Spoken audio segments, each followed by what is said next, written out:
Narinig mo na ba ang gamit na ito o bertud na kung tawagin nila ay mutyang kalog? Kung hindi pa ay halika, sapagkat ito ay mainam na pampaswerte at maaari mong isama sa koleksyon ng iyong mga mutya buhat sa kalikasan. Hello, what's up? Your best here. Mahilig ka rin ba sa mga mutya o mga bato at mineral buhat sa kalikasan at nagtataglay ng mga natural at pambihirang kakayahan? Kung gayon, ang videong ito ay para sa iyo. Sapagkat maging ang isang ituman na kung tawagin nila ay mutyang kalog ay marami palang kagamitan. Pero bago tayo magpatuloy, kung bago ka pa lamang sa ating channel ay huwag mong kalimutan na pindutin ang subscribe button at ang notification bell upang lagi kang updated sa aking mga bagong uploads. Mutyang kalog o mas kilala rin sa ibang katawagan bilang dalugdog at kalumbibit. Ang dalugdog o kalumbibit ay isang klase ng buto buhat sa hindi pangkaraniwang baging na matatagpuan lamang sa mga sulok ng kagubatan. Ang baging na ito ay nagtataglay ng mga dahon na maaari nating ihalin tulad sa sampalok na mayroong mga tinik sa ilalim nito. Ngunit sa panahon ngayon ay napakabihira na lamang na makasumpong nito. Subalit ano naman nga ba ang espesyal sa butong ito na tinatawag na dalugdog? Ang mutyang kalog o dalugdog ay isang mainam na pampaswerte sa trabaho man, sa negosyo at sa mga sugalan. Mainam rin itong panghalina at mabisa mong magagamit upang maibigan ka ng iyong natitipuhan. At kung ikaw naman ay madalas kang bumiyahe o umalis, maganda rin itong proteksyon at pang-iwas sa mga sakuna sa paglalakbay. Kadalasan rin itong ginagamit na pangontra sa mga masamang elemento kagaya nga ng mga nuno sa sapa o sa mga ilog, at gayon din sa mga itim na mahika o dasal. Ibalot lamang ito sa isang pulang tela at ilagay sa tindahan, sa inyong bag o maging sa inyong bulsa kung umaalis ka ng bahay. Espesyal ang batong ito sapagkat maliban sa ito ay umaalog, ay daglian nga itong nagtataglay ng init at nagagawa nitong manatiling mainit kung iyo itong ikuskus sa ibang matigas pang bagay. Hindi rin ito kakagad na nababasag o nabibiyak, kaya mainam itong gawing kwintas ng mga bata o sanggol at gamiting pangontra sa mga balis at usog. Maaari mo itong mabili online, subalit siguraduhin lamang na ito ay orihinal at hindi kahawig lamang. Ang butong ito ay kadalasang may kulay na dark gray hanggang light gray, at literal na makikita mo nga ang mga hilatsa o linya palibot sa buto nito. At syempre, ang bahagi kung saan ito nakuhang nakadikit buhat sa pads nito. Ikaw, nakakita ka na ba ng bertud na ito na tinatawag nilang mutyang kalog?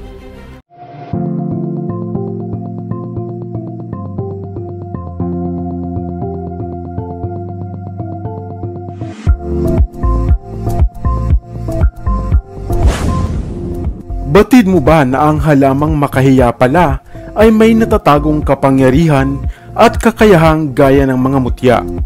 Hello, what's up? Your best here. Halika at alamin ang kapangyarihang taglay ng halamang makahiya. Ano-ano nga ba ang mga gamit nito at papaano makukuha ang angkin nitong galing? Ang Pilipinas ay napapalibutan ng maraming kagubatan na binubuo ng iba't ibang mga naggagandahang mga halaman. Subalit aakalain mo ba na ang halamang ito na tinatawag na makahiya o shy plant o mas kilala bilang Mimosa pudica, isang halamang may tumitiklop na mga dahon sa tuwing ito ay masasagi o magagalaw, ay nagtataglay din pala ng pambihirang kapangyarihang gaya din ng ibang agimat at mga mutya. Ang halamang makahiya ay isang uri ng damo na hindi nga madalas binibigyang pansin.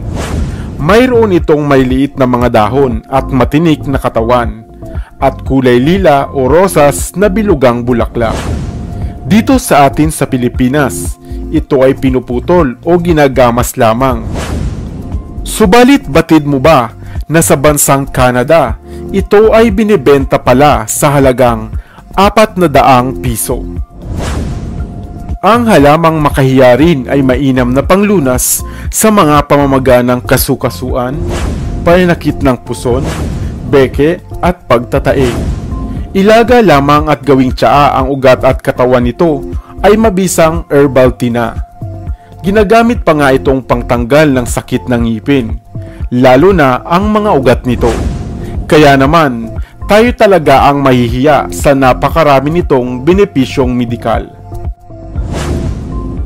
Bukod pa rito, mayroon palang ang kinggaling o bertud ang halamang ito na tinatawag ngang makahiya. Napawang sa mga ugat ng halamang ito makukuha. Papaano nga ba ito isinasagawa? Humanap lamang ng puno ng makahiya sa inyong likod bahay at hukayin ang ugat nito. Nang hindi tumitikom at nagagalaw ang mga dahon nito. Sikaping ang mga dahon nito ay nananatiling nakabukas bago kumuha ng mga ugat nito. Kung sakaling biglang tumiklop ang dahon nito, ay humanap ka na lamang ng ibang puno nito. Kumuha ng 3 hibla o pangunahing sanga ng ugat ng halamang makahiya.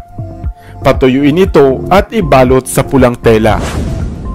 Ang gamit na ito ay mainam na pampaamo o pampabait sa iyong kaaway o kausap.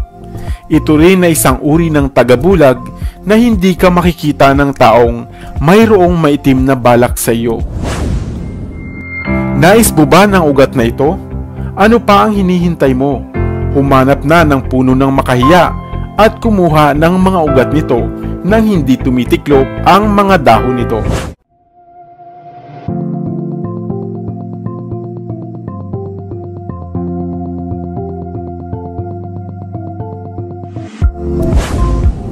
Nakakita ka na ba ng halamang damo na kung tawagin ay kugon? Ang taglay nitong mutya. Mayroon ka bang idea? Hello, what's up? Your best here. Sa videong ito ay pag-usapan natin ang natatanging mga gamit at benepisyo ng halamang damo na kung tawagin nga ay kugon. At ang tinataglay nitong malakas na gamit at mutya. Narinig mo na ba ang kasabihang ningas kugon? Bakit nga ba nila ito binabanggit? Ito ay sapagkat napakabilis talagang kapitan ng apoy ng mga damong kugon. Kahit pa nga berde pa ito o sariwa pa ang mga dahon.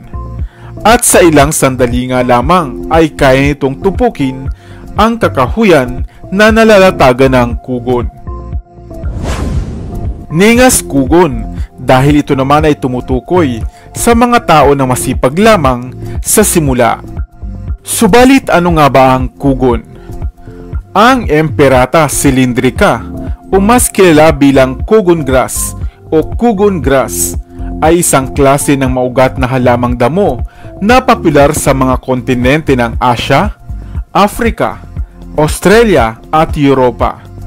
At kilala nga na isa sa mga madaling pagmulan ng sunog sa mga kabundukan. Ang kugon ay kilala din sa iba pang katawagan tulad ng kunay grass, bloody grass, spear grass, sword grass, alang-alang o cotton wool grass. Tumataas ito ng 2 hanggang 10 talampakan at mayroong mga dahon na nasa 2 sentimetro naman ang lapad.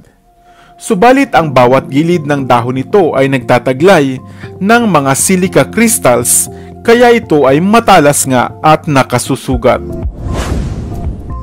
Napakaraming ugat ang kugon grass na humahaba nga ng hanggang 1.5 metro kung minsan. Kung kaya naman, kahit pa nga sunugin mo ito ay sisibol itong muli gamit ang mga malulusog nitong ugat. Subalit bago natin talakayin at pag-usapan ang taglay nitong mutya, ay alamin muna natin kung saan-saan mo nga ba ito maaaring magamit. Ang kugon grass ay karaniwang ginagamit bilang bubong sa mga itinatayong bahay o kubo sa mga kanayunan.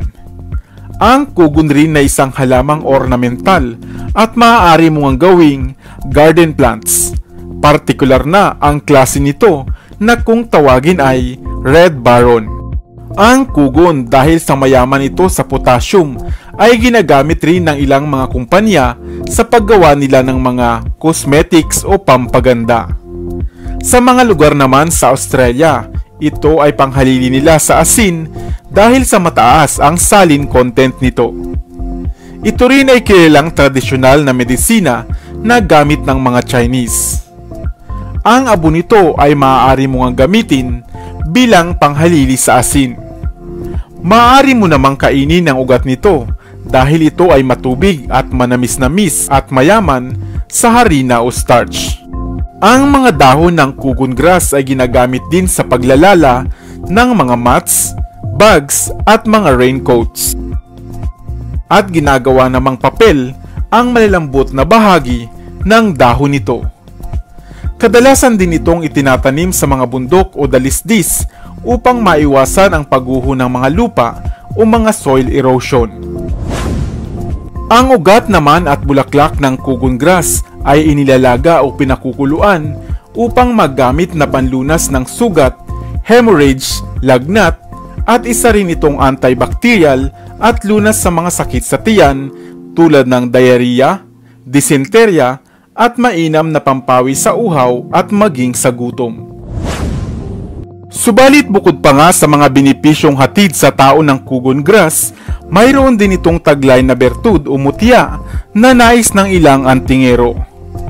Isang mutya na pinaniniwalaang nasa anyo ng isang ugat na kung mapapa sa kamay mo ay magbibigay sa iyo ng lakas ng pangangatawan, kabal at kunat ng balat at kakayahang madaling maghilom ang iyong mga sugat.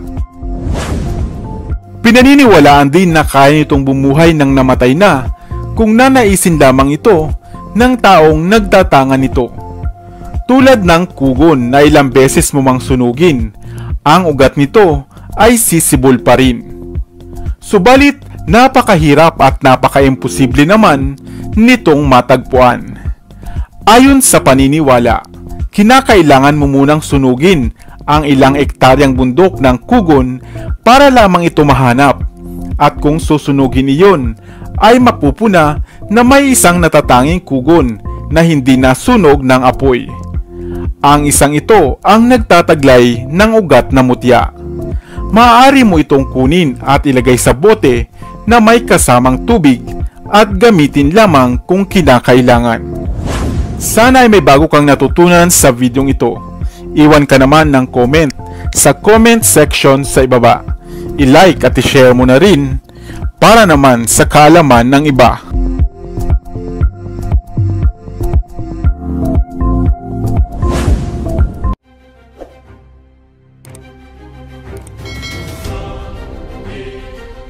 Para sa mga kakaibang kwento ng inspirasyon, kaalaman, hiwaga at misteryo, ako pa rin ang inyong lingkod, ang inyong best para sa Best TV.